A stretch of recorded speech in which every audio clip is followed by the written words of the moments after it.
Likambonga na olo baba ba yebi artiste o a republié qui et lokwana. Et puis ce qui vraiment tu es un homme fort, si vraiment tu es grand de ngomi bengaka, que yon des légendes soi-disant légendes, pourquoi tu as supprimé alors? Peut-être c'est être dérangé. Non, c'est être lâche. C'est être lâche. Alukara trop babeuse na Simon Maramba Fali. Parce que lui, personne n'en parle. Makambone, personne n'en parle. Batouba qui paraît le sauté. A to classé n'a pas oublié.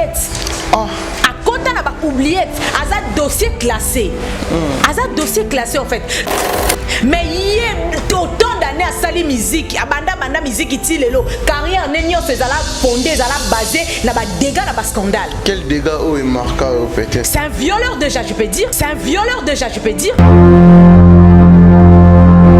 Au lobby? Bah c'est un violeur. C'est un violeur. C'est un agresseur de femmes.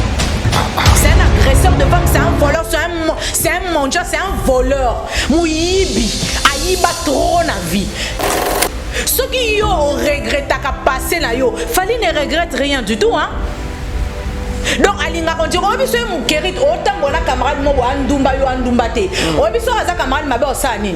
Aoza content na yo te parce que toi tu yo zandumbate azandumba. Moza même moralité, aolinga tout prend comme iso pe ndumba lo kwayi.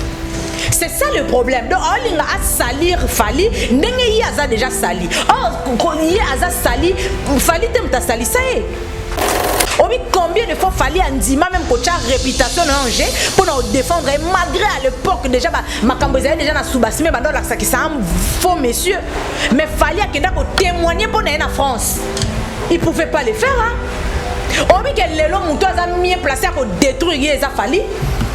Toi as une étoile, bah combattre a été. Parce que Soukanayo et Zaka le roi Pharaon. Oui, Pharaon. Soukanayo il a été humilié.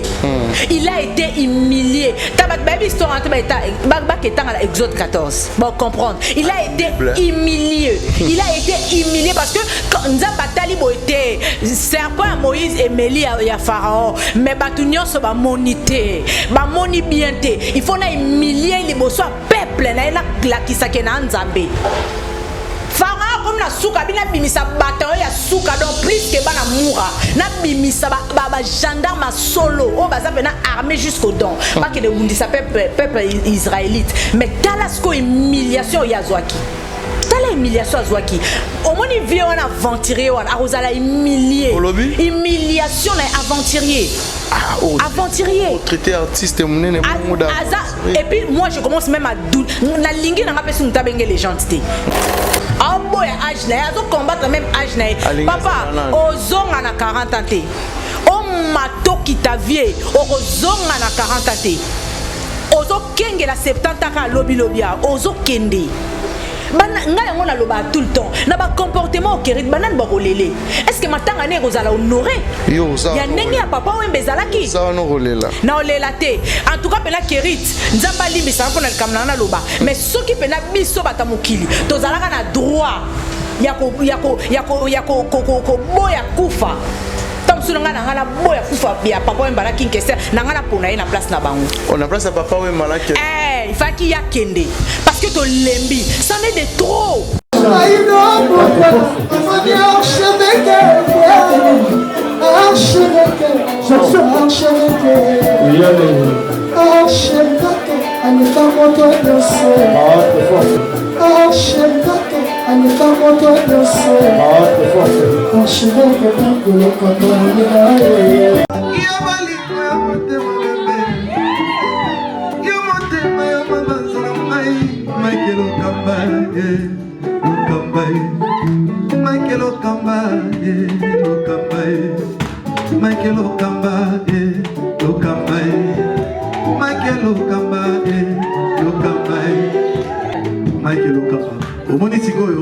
L'artiste, c'est l'improvisation.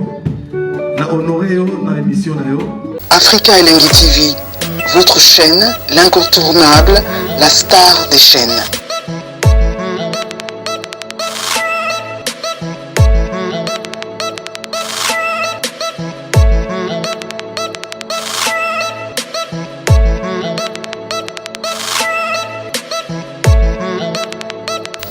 Africa Elengi TV, la magie de l'info.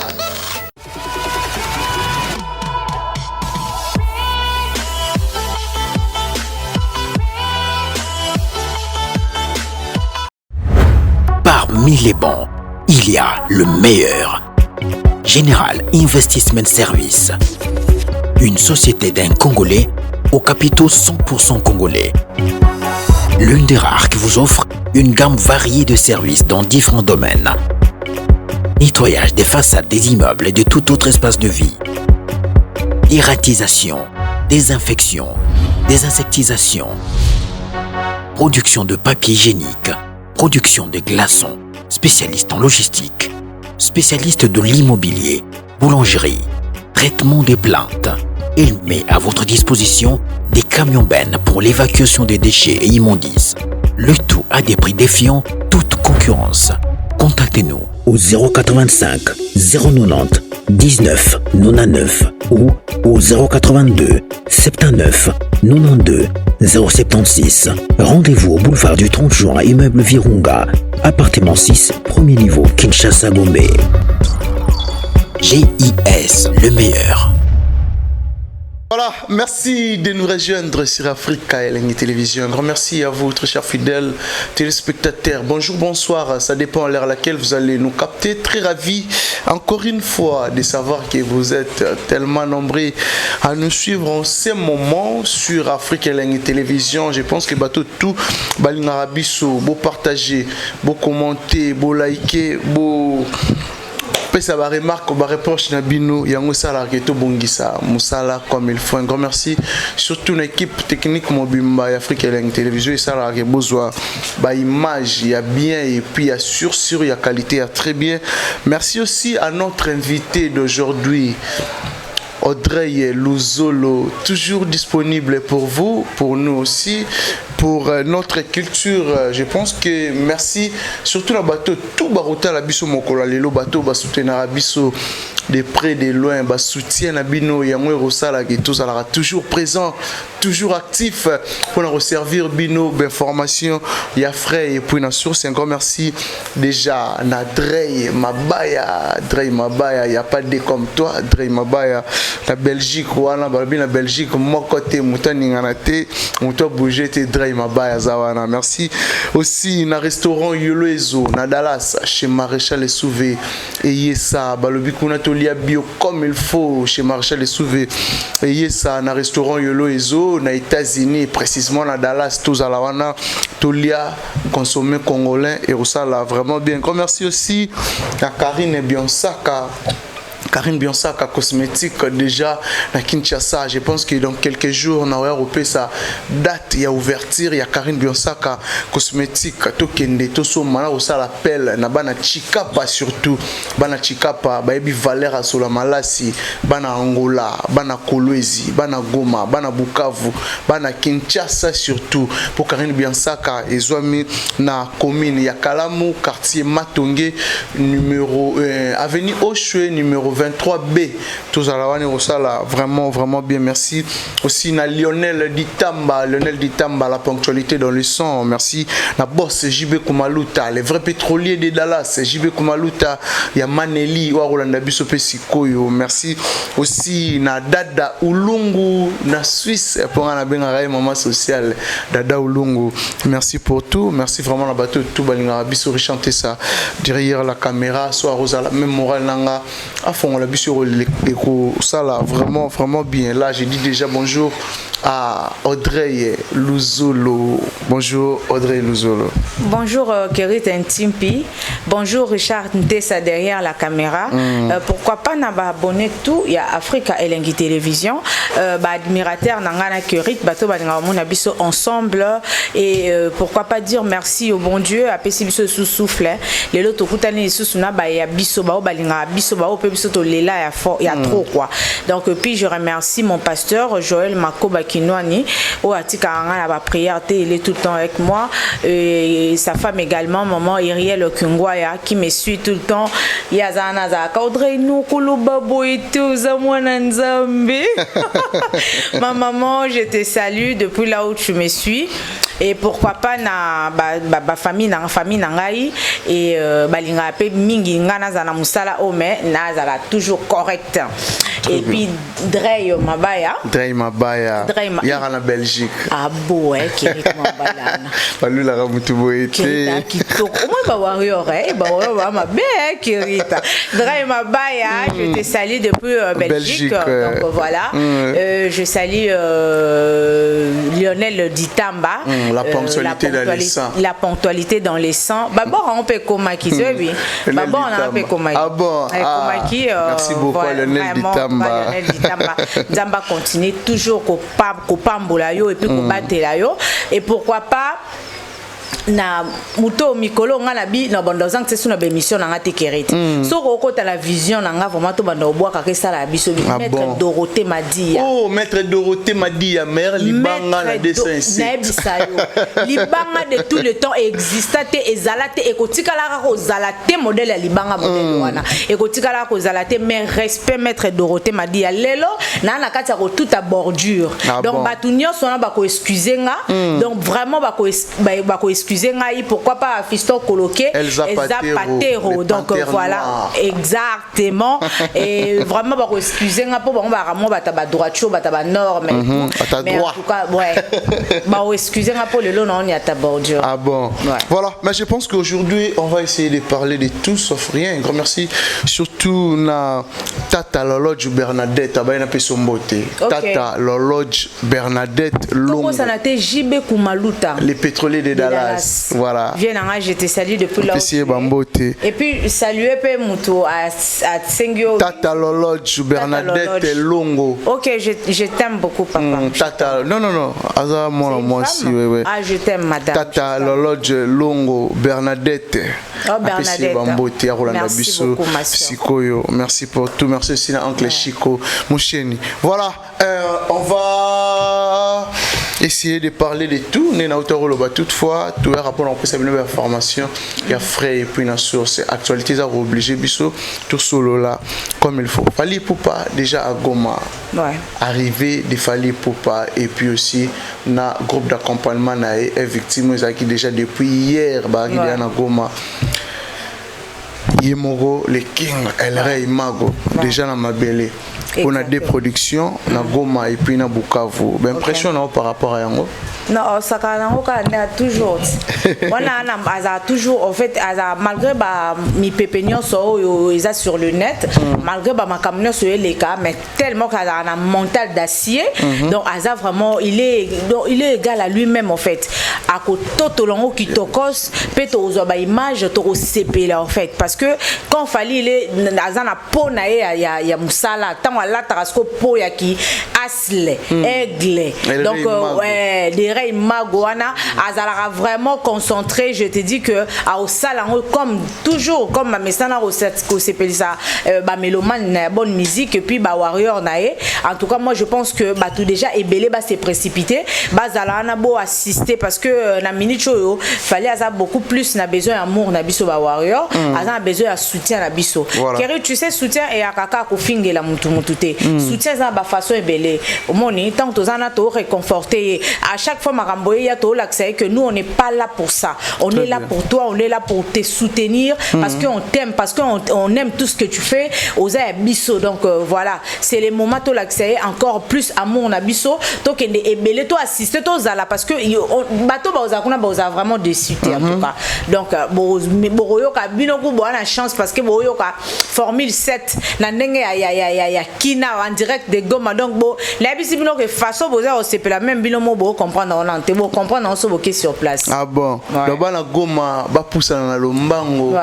O ya resomba bia somba billet on peut ba oser la deuxième concert base ya deuxième concert je pense que fallait pour pas ça des meilleurs naï mais ça on est comme l'artiste atali kutute ona ke kuna boyeke mais akei pour na resepelisa et puis aussi eza na façon ya refortifier bandero na biso o bana na Goma oyo peut-être bazoko la marambe belé tout fallait pas relaxer amour du prochain na bandero na biso ba congolais oyo bazana ba problème kuna précisément na Goma et ça l'on est comment na fallait ko signer ko zala kuna na Goma et tout pour na relaxer bolingo pas bandero na ba congolais Kérit, déjà à la base, il faut que tu aies fallu dans la musique. Ok. Tu aies été, parce que ne bon, le balélo comme ma gloire pour le commerçant.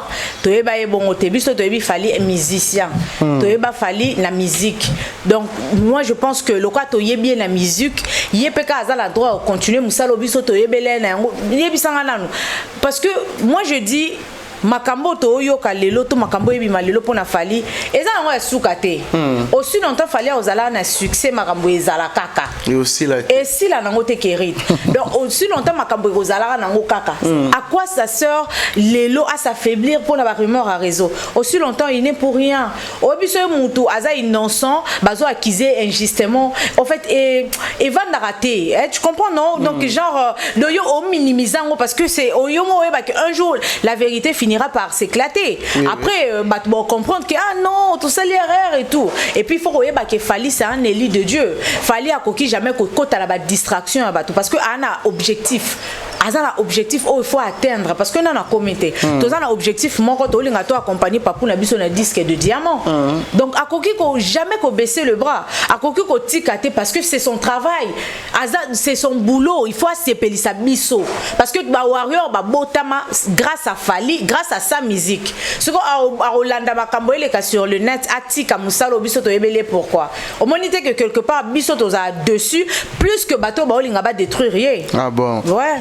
Voilà, mais je pense que dans l'ordinateur qui est venu tout droit but, mais avant tout quand tu as venu dans Mozindo, il y a Masolo Nabiso, il y a CG Phare, il y a émission Mokola Lelo, Fali Poupa Oyo Azana plusieurs dates en Europe, donc après Congo Azozonga, Europe a fait opération bêta en province, Fali Poupa Oyo a fait date en Rotterdam, présent en Hollande, dans les Pays-Bas, les 23 11e mois en Rotterdam et puis aussi le 16 novembre à Marseille, dans la salle Les Dômes, le 22 novembre dans Lille, dans Zénith de Lille, et puis aussi le 7 décembre dans Zénith de Nantes. On a évité, bateau na baso billetterie za Jover, na bateau na nous baso mbité, message moro clé na bango, ba ki marana lombango pour que ba rater bilingue oté, ba monaki na Lyon et puis ba monaki na Bordeaux. OK.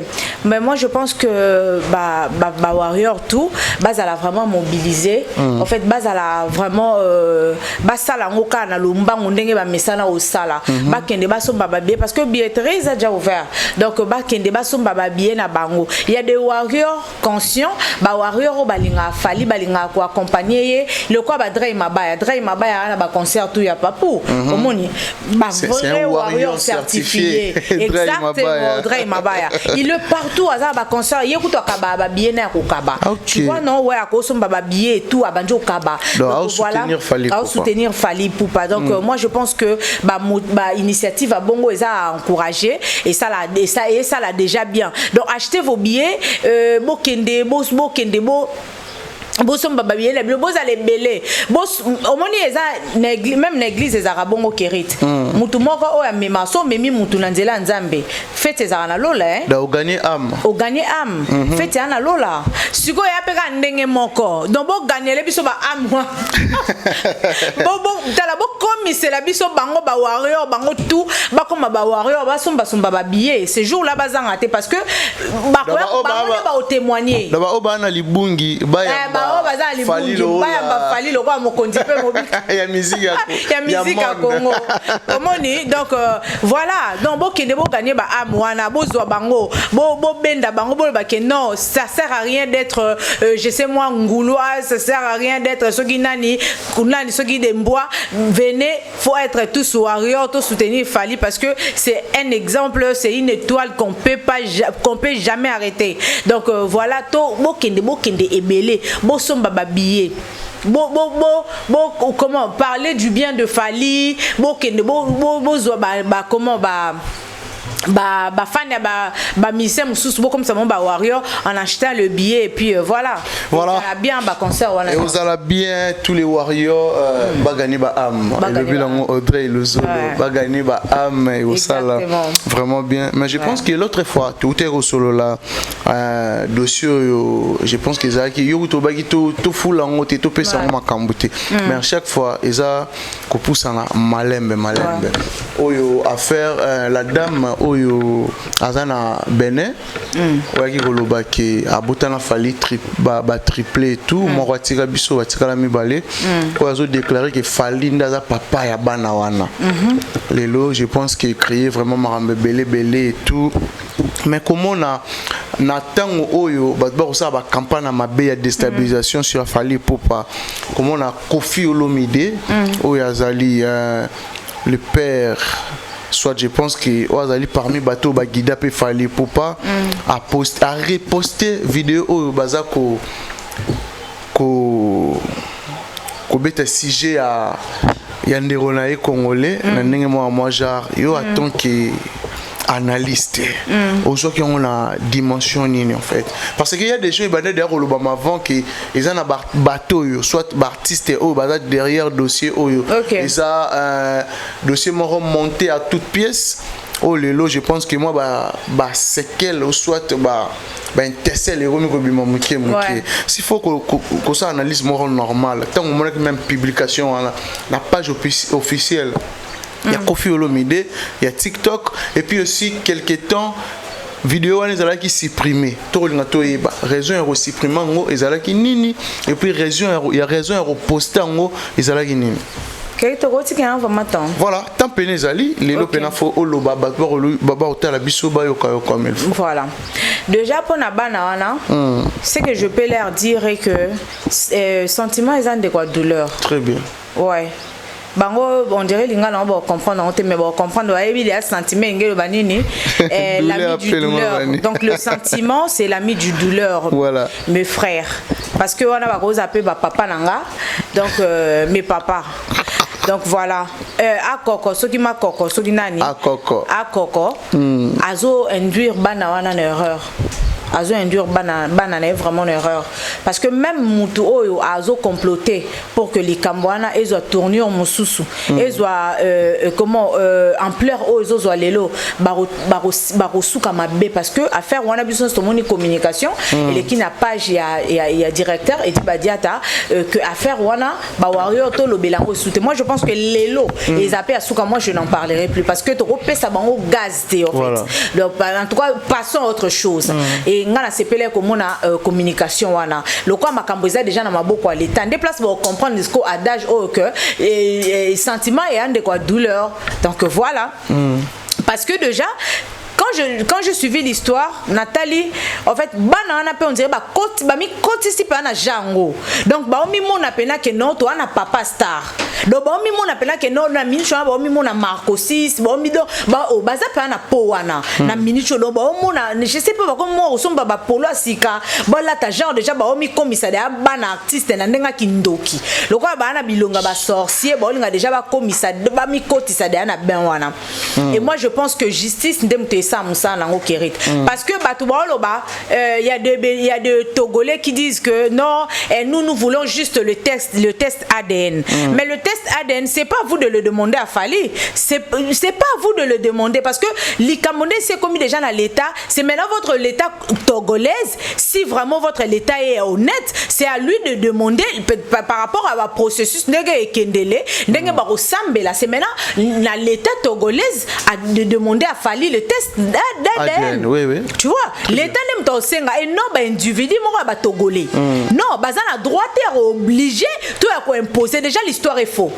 L'histoire elle est fausse. Donc ils ont déjà le coûté, ils ont monté de toutes pièces. Donc c'est pas à vous les Togolais de demander les tests ADN à notre artiste protégé, à notre artiste que nous aimons tant.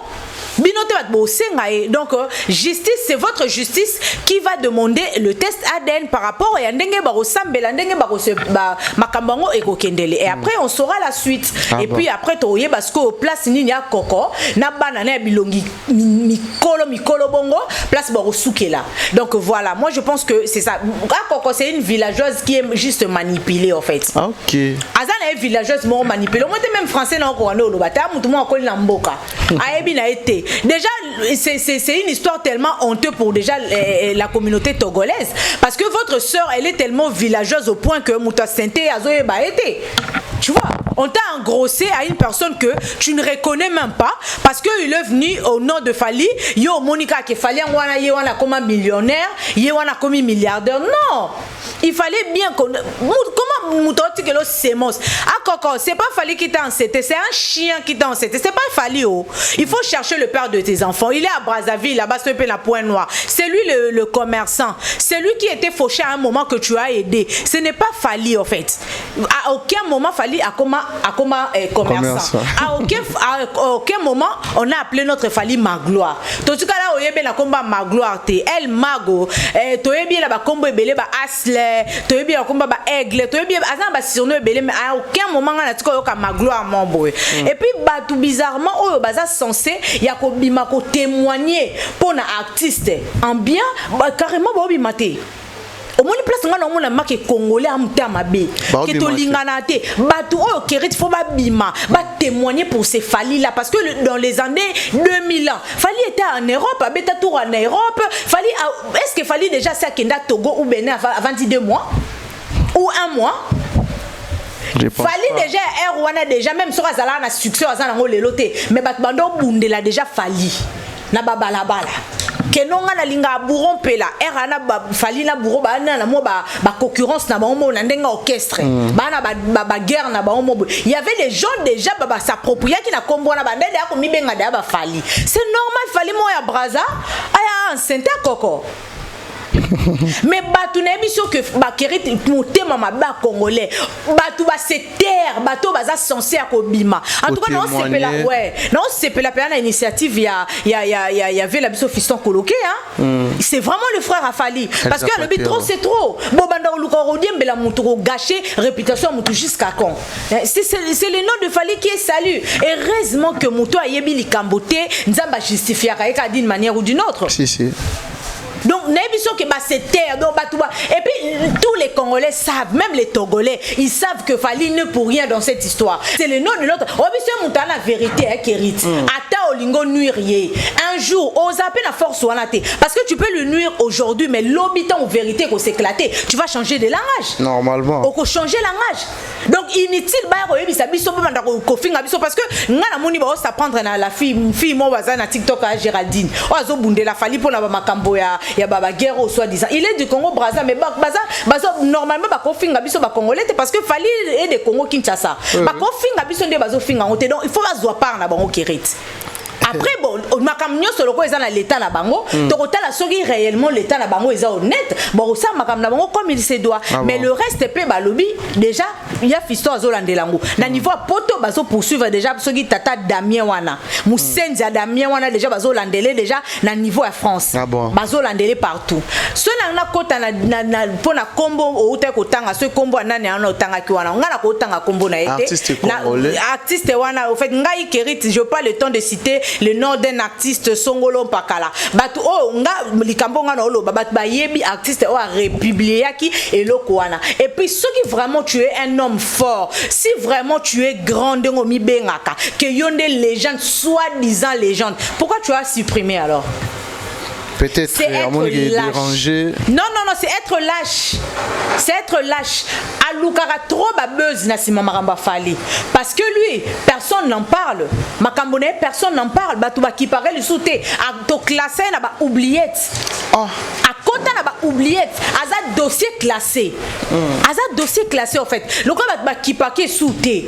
Kanda wana yango nga tout le temps ko déverser elle n'est pas Fali. Fali c'est un homme, c'est un monsieur depuis 2006 ça va dire carrière solo na ye si les loto komi boy Fali na sala dégaté Fali na sala scandale mais yé autant d'années à sali musique banda musique ti lelo carrière nenyo se zala fondé zala basé na ba dégâts na ba scandale quel dégât est marqué peut-être c'est un violeur déjà je peux dire au lobby c'est un violeur c'est un agresseur de femmes. C'est un agresseur de femmes, c'est un voleur, c'est un mendiant, c'est un voleur. Mouyibi, aïba trop na vie. Moutoyiba même ba proche na ye. To manquer respect Kérit. Il mérite plus notre respect. On va le manquer du respect le monsieur en question. Non, il n'y a pas de plus rien qui tienne. Nous sommes plus loin. C'est un mauvais gars. Ce qui yo regrette qu'à passer na yo, Fally ne regrette rien du tout, hein. Donc alinga on dit obiso mu kerit otambo na camarade mo andumba yo andumba te. Obiso aza camarade mabe osanini. Aoza content na yo te parce que toi tu yo andumba te azandumba. Alinga boza même moralité. Alinga tout pra comme iso pe ndumba lokwayi. C'est ça le problème. Donc alinga a salir Fally ndenge yi aza déjà sali. Oh yi aza sali Fally temta sali ça y est.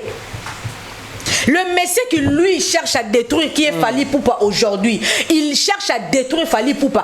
Combien de fois Fally Ipupa a risqué même sa réputation à lui,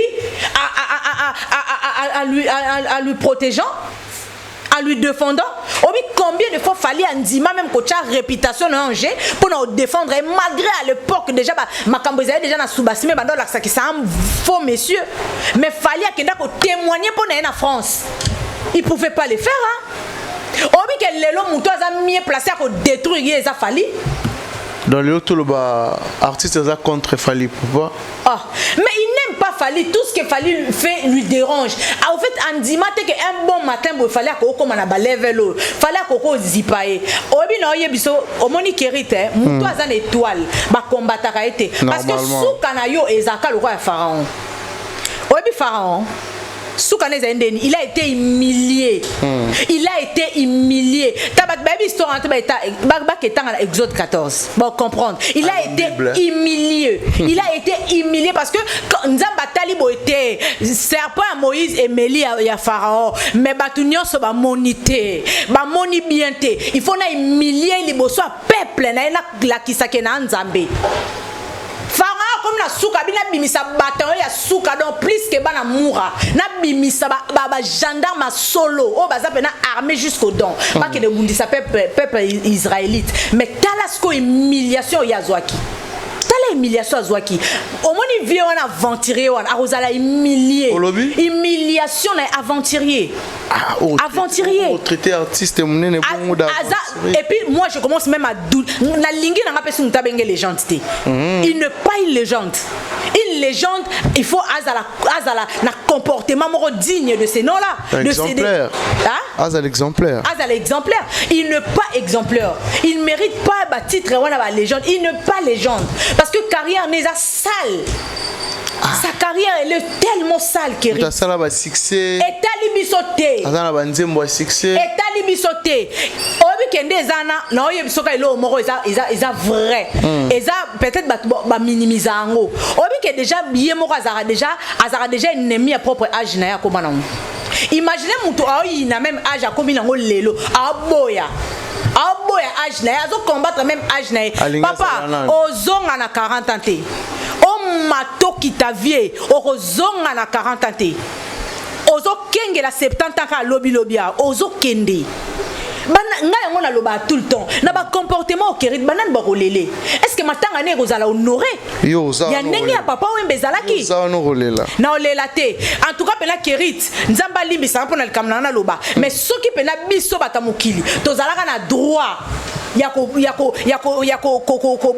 kufa sunanga na ngana boya kufa ya papa wemba na kinkese na ngana pona na place na bango on a place à papa wemba na ke il faut qu'il y a kende parce que to lembi ça n'est de trop. Les hommes qui ont mérité à revivre ils ont biba tamalamba ou melate c'est vrai nanzimango chaque jour na la nanzimango ki batamalamba ou melate neti ba papa wemba wana basaka na ba mabe na bango ba kinkese wana senti tout le monde va un poster respect parce que banda peut se respecter mais comment ce monsieur tu es toujours dans de bêtises il faut pas le belaka comme on a ba bêtises non un violeur comme ça un voleur ayiba ba lutu histoire non za mabe ayiba fallait que na ko défendre na Kenya fallait Ndima fallait torturer anglais vite fait qu'on a pour défendre yé basala na mutunde ni kérit est-ce que oh fallait azal lelo asenga kiango c'est grâce à son étoile c'est grâce à sa détermination à sa vision et toi la mutu bazipa ngo te qui il est pour faire à quoi ça fallait il est qui lui cet individu là il est qui il a quoi même il est qui donc c'est quoi le tout puissant peut-être fallait les canons nzela na e na canal na e étoile ndenga zana papa baby c'est toi la falité au moni toi la bateau bazaka basi na orchestre no rozaka na quartier latin bateau yo baba na mibale bateau yo bandaki ko coucher na bango zo ba yiba bango ba étoile falité amoni ke akoka falité tu vois non ayiba betola ba misene belé lelo ba komaka ba epave ka bo abimisa bonzembo esala c'est ça la bonne aboma carrière ya bana na ye akanisi akoboma pe fali oboma carrière fali tellement que amoni ke fallait échapper fali pa yiba e makambo bien omoni ba makamna so utiliser na po boto la fali makam ozwate vie ozwate okolo lotoko lelo tshoko kota na sama belo tshoko yiba fali makolo te c'est comme na point ya OCP la même na liwa moto mais Kerit non c'est pas la loi n'a été mais je pense que à comme si batna souka au fait ngai pena soka kufi na saka nzambe gloire à Dieu na saka nzambe en tout cas ozanoka les tout puissant bindo salama mais pose mon la dossier est-ce que est un artiste congolais ou soit il y a un congolais ou il y a derrière makambo yo pour l'autre fois Natalara un frère Nabiso Thierry Mombaya, je pense que vidéo révélé à ma bébé. Oyo, c'est déjà ou 2 semaines soit un mois passé, azolobaki, ils ont na kabal moi zolingo salama, bazo ciblé ba place au fali pour pas azata on soit yo kamara mingi, aza beaucoup consommé et tout. Ba bébé sa réputation est liban na mboka. Ils ba jara blo autour au monde lelo. Est-ce que pona yo analyse au sale, ça pe na bateau yo. Faut comprendre que baza derrière les solo, baza ba congolais soit artiste et mort quelconque. Mais Kassika Isa Yedo, aventurier, tu viens jaloux. Mon combo c'est de la musique congolaise. Yewanat. Velikunia. Du Velikunia. Yewanat. Makambo ya bandango lelo te omoni ti chéri alobaki parce que Damien wana banda déjà recontacté ba tout cessé. Oui aluka même Kisinzora ouais. Elle m'avait dit ça. Ouais. Damien wana mona Kisinzora pexé même tika marambo. Ozomon. Donc ezalaka déjà déjà ezalaka préparé et lukika boma comment yo artiste congolais OK des artistes congolais OK ne ko republier et le kambo ba lo mama be fali o azala pe mwana na yo ki o republier na sens ni autant on a supprimé là-bas qui c'est un vrai lâche. Parce que dans la vie, il faut toujours s'assumer. Bah, acte non opposé, il faut assumer aussi la fin. Pour tout le monde, on que yonde. Au long terme, pourquoi? Parce que tu es lâche. Tu es lâche. Tu n'es qu'une lèche botte. Ouais. Sérieux. Aza trop lâche. Parce que avant de republier les comme la page nayo, il faut analyser non. Sur mon nom bien, tu laisses. Le là comme a publié sur TikTok na 10 commentaires. Tala ko sila ya mutu. Asili pona yo. Oh, Kerit. Ko sila moko bizarre. Ko sila mo ya salité ba fali ba sila kana bango un jour. Tobo na biso te parce que le succès n'est pas éternel, c'est celle le succès de Dieu qui reste éternel. Mais au moins ba sila na salité bo été non préféré ko sila ya Youssou ndenge fallait sila na taneti ba Youssou Ndour ba Pépé na biso Youssou Ndour et tout ça là. Oh Youssou Ndour ne Pépé ba Wario. Pépé ba Wario. Un Pépé qui se respecte. Oh ya muta koti Youssou Ndour koti politique pe za d'accord bandimi ba landeli pété ba sali problème monte pour batali que non au par rapport au peine à carnet au par rapport au peine à réputation mam tout kitoko. Mais on a un Pépé adoptif. Adoptif mais yo habite ba père adoptif et belem soupe ba valoriser ba ko le ka ba père biologique. Ya pe likona ngo Kerit ko eloko sala nga pasi makasi et aka le fait que omoni Kerit zo bundisa mutu la vie et que mutu na zo continuer ko accélérer zo luka kufa na tu vas pas durer. OK. Tu vas pas dire mon thé mais sensible, mon thé mais libendé. C'est qu'il fallait azo déranger ba. Azo déranger ba artiste belé. Est-ce que nous avons battu pourquoi? Qu'est-ce que ce gars a fait? Il est juste victime de son succès. Oh peut-être monsieur ya sengate, eza étoile. Kerit na bandela ko loko eza étoile. Ba bonisa étoile ki. Ba to baloba ka azo ça va succès pour ba ki se makasa simbe. Yo bi ba leki soki vraiment fallait à succès pour na kiss. Yo ba simba kiss ko le ka fali. Bon ça va succès na te poani. Hein? Bon ça va succès na te pourquoi? Yo si ba artiste congolais nyonso ba na posa ça succès te. King Kester la mukako. Papa.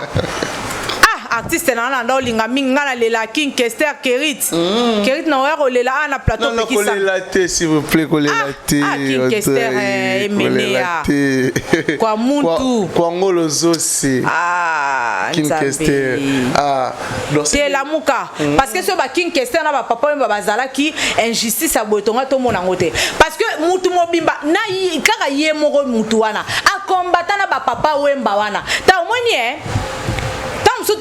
c'est l'artiste où à sala abimisa ba album trop mais aza fait le seul artiste malgré ba album trop abimisa mais aza moins connu à l'international yewana papa wemba okuta abimisi ba album ebelete mais papa wemba mutasala ke atombola à part na mfali papa wemba à l'époque bango bat basali ke ba teki culture na biso libanda mboka le faut qu'on se le dise hein normalement ouais ba vie la biso rochero bango penande ba teki penande musique na biso libanda mboka ba katisi sur ba frontière et fallait y continuer ya salelo monter à l'international. Artiste mobimba au sali soki plus de 14 albums mais au tikal ko zo disque d'or certifié te Kerit place mta mabe kota yangwana o ebika so remarquer ki mta mabe ya vieux jaloux et koti makasi ka banda fali azo disque d'or certifié et loko na zo kokate po azo tala bo bina ke ko sa bona ba kora sundeni koresi la valeur ata yo moko ki motema mabango ya nini fali o banda continuer au frapper le bon temps OK beta sko er beta na double stade au temps OK beta stade de France boko doka boza na choix en fait fali pena attendeni boko na habité quoi boko avaler sur en tout cas boza ka obligé ko avaler succès na yi boko zalaka obligé boko étouffer toile na été boko étouffer toile na été boa banzambe na été bozé le côté pour naïe donc continuez toujours kako sala donc désolé pour vous les jaloux et tout donc désolé boko kafalité c'est quoi cette histoire qui ne finit pas c'est quoi cette histoire ici là athée banda fali à gauche fali à droite fali jusqu'à aller comploter tina batoli banda juste pour nuire l'image de l'artiste. Ezakanini, qu'est-ce qui vous a pris? Asenga binonini. Jusque-là, fallait vous demander quoi? Qu'est-ce qui vous a demandé en fait? Asala binonini. Yini ya bino a bebisa. Yemo mtayaka na makambo na ye na orchestre wana. Akepe na makambo na ye. Siko esaini. Amso abi depuis fallait akenda orchestre kufa. Mais kufa kasiti. Tango koti sula makamba bolingo. Yango likamna lobaki na émission précédente na ba que moi sinon ça appelle moi so lingate. Olinga moi si mso lulie libanda na kati ane loko produire te. Ane loko pesa oti. Ana bonheur katina eta o dégager lumière ana lumière te ana bonheur te. De moi si mso ko ko isa yo. Oh, moi si mso azana eloko te yo partager moi ndambo tika nango. Ayeko yibo yango lisusu. Moi si msusu ouais, moi si msusu ka nengo yo ayo kutela ana eloko bakisa te parce que ave na eloko peso te. OK. Yo babi que nani na moi si te to trouvaka ba bonheur, une bonne femme. O azana na eloko wana. Oh. Nga déjà discuter c'est logique. C'est logique. Quand tu n'as pas une bonne femme, makamno ezaka nyoso passe. Makamno ezaka nyoso difficile mo lili penza. Bah oui. C'est pas falite muto azana azana base ya chute na bino, falite muto azana base ya kosila na bino, falite muto azana base ya milelo na bino. Non, c'est pas fali. En tout cas, épargner fali de tout ça, épargner fali la makamna ba bêtise ya babuzoba. Bon épargner vraiment. Asu na level la binoté. Déjà l'élève a déjà dépassé le maître depuis fali banda leka eronde yozolingo kwesa o kokata mais le selon on peut élève a dépassé maître ça peut solo pour la qui papa Dieu donné en ngumba a confirmé que fali poupa nous vivons l'époque de fali élève a dépassé déjà maître il y a longtemps. Bah oui, il a raison. Il n'a dit que la vérité. Ah bon? Il n'a dit que la vérité. Ouais, parce que au moni bango en fait neti viewana ouais mon fléri ya lingaka abimisa fali impoli pour batbalo bakebo moni ce qu'on appelle yango na lobby neti nga personnellement déjà obi Kerit nde na ka msuso na salle émission boy tellement que nani ma pasteur na biso plus pas mon pasteur mais ma pasteur alanda ngo trop grande sœur na ngaza na Afrique du Sud ouais maman Ariel Kingwaya grande sœur na ngaza na Afrique du Sud alanda ngo trop ça ne te valorise pas. Comment tu peux dire c'est au moins éducation na biso zo bebisa au fingi sa famille mobimba tant t'as pas éduqué comme ça ko finga pourquoi ngabi mère wa liboso micro te ngana insulta na ngate mon kande na boka moi ba bloko wana alinga ngote abi non oloba bien lobaka suka wana faut pas insulter longilo kwa ngam non et on va passer nga kanda ma sœur ngabi c'est la bi parce que tu n'es pas devant le micro mais oroka kanda et puis il y a ça na trop la ba na biso ba warrior oté tu vois non et après nazo garder ma valeur. Tu vois non, c'est ce qu'il fallait à l'accès parce que ngalobi fallait hein, azaka guide ya musique ité. Fallait azo l'accès ba jeune que tu peux réussir sans pourtant être impoli. Normalement. Tu peux réussir ta vie sans pourtant être impoli. Nebi so que ma pamboli o kofi nan pardon fallait azana ngo. Oh ba pesa fallait même ba we ba pambola fallait parce que atambola à droit. Azana ko banga abanga mikolo. Il est dans le norme. Mutumso akoza sambela makasi mazo tambola selo obanga nzambete obambo mandeni. Mais mutumso kuta banga nzambete mais tellement qu'il a des principes dans sa vie. Nzamba o continuer ka ko pambola parce que il s'est donné, il s'est respecté les aînés et tout. Bino ko kasi yo via mon fleury. Okanisi fali akoyemba nzembo akoyemba vie jalunde fera yemba ayembe lote mengai na ozala ravi jour wana so il fallait décider ça lango nga na ko applaudir jour no fallait décider yembe lo nzembo fallait le barelo roté oui. Pourquoi n'habiter? Mais ça fait partie de l'éducation. Ça fait partie de l'éducation. Ça prouve maintenant que moi la bordure ne se fallait abandonner tout dans le passé. Yem tabanda ko tinda bango. Oui. Et là qui se croit que yem tabanda ko tinda bango parce que tant fallait parce que le long la carrière il a fallu il fait pas ça. Et là on échange ses casses. Parce que l'éducation a été. Bon obanda qui ko forcer bango ya ko fin. O forcer ba tout na makambe belé.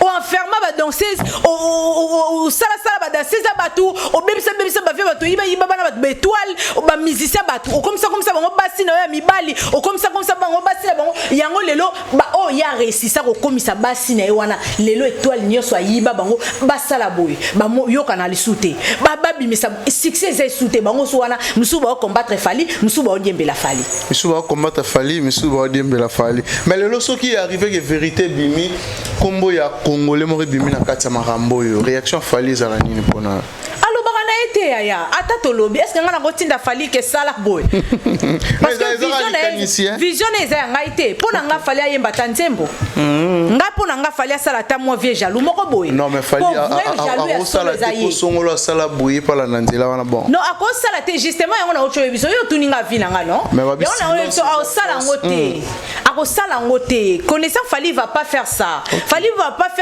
ngala bisa ko il fallait tambola na trace na biso ba warrior te biso nde to tambola na trace ya fali parce que c'est un exemple yango na biso yo tunya vina nga non nga yango ce qu'on a besoin la vina nga a boa ke la tante momo be ko longola ata 5 ans à vie ayembe la veli kunya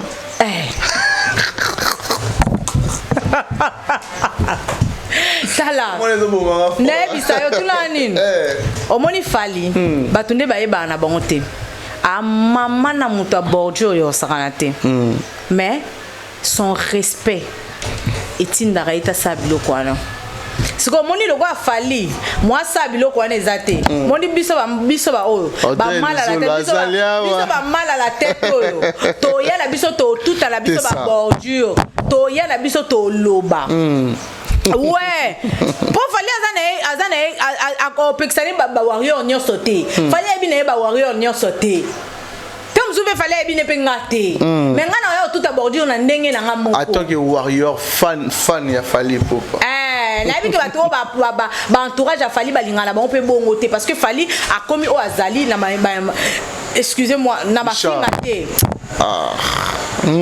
Richard Kata ouais Kerit a comment wazana ba insulte te OK omoni donc ngai message on a ko passer pas vient na biso ya mon fleury et ça que qui mukolo est dérangé yote eza âge ngana bi ko fur et à mesure muto okola mayele ba kisama sagesse ya makamne so yango na place o senga nzambe longue vie neti pona yo il faut senga nzambe sagesse pe nzambe alongolo ki mutema mabe oyo zanango ko kasate so zo ume na bommo ina ki mutema mabe na yo wana que nzamba omona te nzamba omona oti que le temps ya ko se repentir oti que le temps o changer tika ko bundisa mwana moto soki ba moto ba kolo ya ba che ba poser la ko perrique wana mutu ba moto wana ba kol mutu zo longo ba kol kasi ba kolo ba poser la ke perrique ya moto nana ya vanda no ba kabelo wana chaka ba ndondi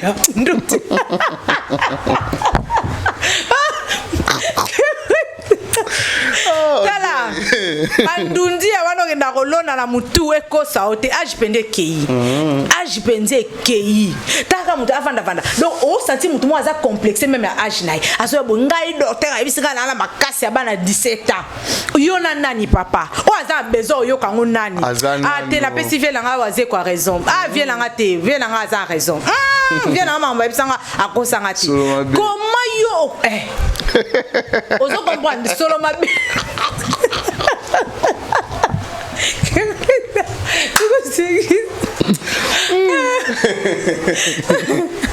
solo mabe bana mokili momba me bato balinga ngo tende yete ah bon voilà mais juste une dernière question pour que to kabana yo Keri d'abord comme dernière question na tikanga na conclure comme na loba donc moni fali te mdatinda yo na carrière nyoso yo sala obeta grande salle ka moko na France fali te pona abeta na Amérique te au monita ma fallait okota fallait okota tina ba province ani ba étouffer asuka ba limité ba o préparer ba linga ba bomela esco Stade de France or ezalati et Simbate loko wana ba complot ne Simbate ba les togolaises qui aiment Fally continuer à l'aimer. Les Togolais et les Togolaises conscients qui aiment Fally continuent à l'aimer parce que il est votre artiste. Bolinga Kaye, vous l'aimez beaucoup, continuez en tout cas à les faire parce que vous avez déçu. Voilà. Je parle de Togolais conscients et conscientes. Donc vieux Solomabe, vieux jaloux, vieux le Kounia, Fally te mtasa limita carrière na yo Fally te. Dans les États-Unis, Tchad dans les États-Unis, ça la tournée américaine parce que leur salaté trop na carrière non on a bêta dans les États-Unis wanat ça la tournée baninga ba héritier wana kuna tché la scène musicale yo boko ke créer ça le moboté et leur wana yo tché wana soki hippodrome okosi ezalaté ezanangote lukata moi celle no moi 3500 places bien 5000 keko beta pe la France comme ça au longo la ta moi image wana berso tika na mutu wana voilà mais je pense que tomoni nangambu ya ferego la batu ba rolongwa toujours mais souvent qui pas héritier je peux passer les retours na victime ben impressionnant par rapport à yango exemple tomoni pende on a biso Magali Kongolo oyo retour nanda kunae et puis aussi yampaka ouais alors on pas faire pas héritier la vérité robima toujours impressionnant par rapport à ces derniers temps ba comprendre que vérité eza na ngambo songolo ou soit ba moni que koto ezo simbate tout ce gato qui na biso ou comment Kerit au moins bat baza bongo batalo koso ba mendiant ba instable bato baza instable mentalement par rapport à quoi ils allaient yo comprendre un peu que non comprendre de l'autre côté Kerit ngana loba ngo bozong c'est la ba émission nga déjà ndena lobela Fally boye ça plaît pas mon pasteur wana fona ebisa yo parce que ebisa nga que yo ozana mamisale belé na kati église yo ko za na ba distraction c'est pour pasteur na benga ngo distraction donc nga so na tiki na ngo lobela Fally na ke ko sa makam na nga o nzamba alingana sala nana nga mission lobela soute pour preuve nana lobela na nga pe mission monter banda na banda depuis ton ando sala semblant na elenga Congo ozala au milieu du village na zaki na nga bato bayeba ki bayeba ke na muta Fally mais na cadre boulot na ndo sa kosa leka mais nando ko kango pete po nando ko revese kaka donc ngane na Fally boy na tiki na ke ba engagement na église OK pona ministre nazana exemplaire ça Fally kolonzambe oh so na tiki na mamba Fally déjà na ranga na pe na nzambe parce que mamba Fally te mtezo empêcher nga la bondela mais na linga ko zo ba engagement na église te parce que bat botala boy na ko ka kanda mona o tout à bordure awa bat botata mutaya ko te ya biso intercesseurs na biso tala makamba sala na TV moni na boya na ngo beta bat mabaku ya on aime ça pasteur papa désolé na prêtre te même ko nga na otika ya mukono ke lobe mise te no lobe mise nani mise nini o nga na ke lobe la par Fally nazana mise o lobe la te Kerit mukono sala ngo bozong c'est la émission bon lapider nga nde banga ba lapider fait rigoler ngai ero na elobe leader a complexe wana muto alata complexe d'infériorité loko elamba ngala ke lobela ena ndeni kuna na ozwani muto oyeba na te lo ni osana vi na elobi ngala ke lobela ena ndeni. Voilà, merci beaucoup. Et puis nasi Kerit na loba pona batu nyonso wana ba warrior bo limbisa bango mais bo yamba bango te bana plaster ba double discours pas pour déjà lo bango ebi pourquoi ba double discours parce que fallait ça la bango ni ba longo pas fali ba kenda bisika ba kenda ba mona kuna nzele suki bango ba zonga place nzele za mulaye zo continuer nzela lumière te ngapena na contre yango muto zonga te na lobby na pe na posa otanga koma mutu te o soki mpaka no kuna ebi atate na ko moneka jo vanda tellement il m'a comme la bonne intéressant ngate on mpaka ngale bika mpaka lingombo aza pas héritier mpaka o ni na yebi était première fois na Dieu m'attend parler na découvrir une émission na donc tala niveau ce comme na monga kenda ati donc pour dire que batu nyonso ba bungela papu ba ne sika isouté mais le pardon doit accorder bango parce que et c'est la force qui libère voilà, mais c'est parce que bazala loyauté voilà merci beaucoup quelques salutations na batu tout ba disouza qui tombe pour l'Orlando biso bon et bah ouais et bon alors qui tellement licolo pour comprendre mais tu es deux personnes différentes na plateau te et bakande mataka bakanda dray mabaya comprendre ngai voilà de mon chéri que j'aime beaucoup mabaya de mon cœur ah bon voilà dray mabaya je te salue Lionel Ditamba vient na Lionel kutayi senga bio dray kokenda nango bongo te vie wana kamabe biso to linga ko to linga mono na pasi te vie bomo na kana pasi ekufélité yeso ndima ko kufa le kulusu pona masumu na biso botika na kufa pona fali na linga ke mingi donc voilà Lionel Ditamba je te salue mon vieux et puis pourquoi pas Baby Lady de Magester mon vieux Efrazi Minuku Rifram la douce BM et Rodrigue Mata du Lumbinga de Bakongo Rodrigue Mata du Lumbinga de Bakongo voilà je te salue Gracielange Viboudoulou Moté Maraji Fenkanga pourquoi pas notre jolie fille Chalève Antoinette Kanga et voilà bana tout ba grande sœur nanga grande sœur nanga tout dalinga bino Sylvine Tumba Moté Marcel Mazamba depuis Matadi Inès Matadi je te salue bango pe so Marcel Mazamba bangela nga wana beau frère nanga abodre malembete malembe kuna ba OK nongo bonde nini to biso ozaka yo mona ki chassa na tolingo mono na pasité o yakaka po yo ale boss o yakaka wana choto o yakaka bien nanga Marcel Mazamba depuis c'est voilà Richard teka moni ate azo de loka no a de mériter na epsa ko pona yo no côté la côté la te magambona lelo esi là Richard Ntessa merci beaucoup à Hervé Gogan Mboko Molatisi Hervé Gogan Mboko merci pour tout mon frère merci aussi à Hervé Lukusa un Canadien de plus maintenant Canada un grand merci à Dada Ulungu na Suisse bon la bien maman sociale merci na Rodi Dindi Swag malgré zo yambanga téléphone te Rodi Dindi merci pour tout merci na Héritier Poma les grands Kisimbi agence Yassir Héritier Poma na pesi bambote merci na Drey Mabaya na Belgique Mabaya Los il y a pas de comme toi Drey Mabaya merci vraiment grand merci surtout na bato tout balinga biso mais tu moi ba quelques personnes nana bata boka tenga de asuna sina boki neti Drey Mabaya boy kokit na boki jivie na biso jibe kumaluta les pétroliers de Dallas et sili na oka bon na boki oyanga Lionel Ditamba la ponctualité dans les sens na sina boki et si na ngoti so na sina boki chéri na ngai si na ngopeti net na boka na net na niso ekimi non mais faut au boire rapper Hervé Gogan Mboko Hervé Gogan Mboko Molatisi Abier Delix OK Hervé Gogan Mboko OK Hervé Gogan c'est-à-dire il y a te rabena bilamba ya solo olati okumisi nkolo OK Hervé Gogan Abier Delix merci pour tout partenaire Hervé Gogan asolera très bien OK abena mbinga abwa noir bambinga ngope wana te Hervé Gogan Mboko, merci pour tout, mon frère, partenaire à vie. Merci, un grand merci aussi.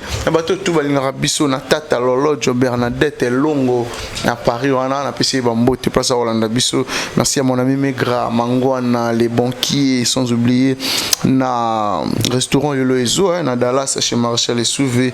Merci à tout Bisso. Je pense que merci à l'équipe Mamba Afrique et la télévision de chanter ça derrière la caméra. Tout le monde a dit bongo au prochain numéro.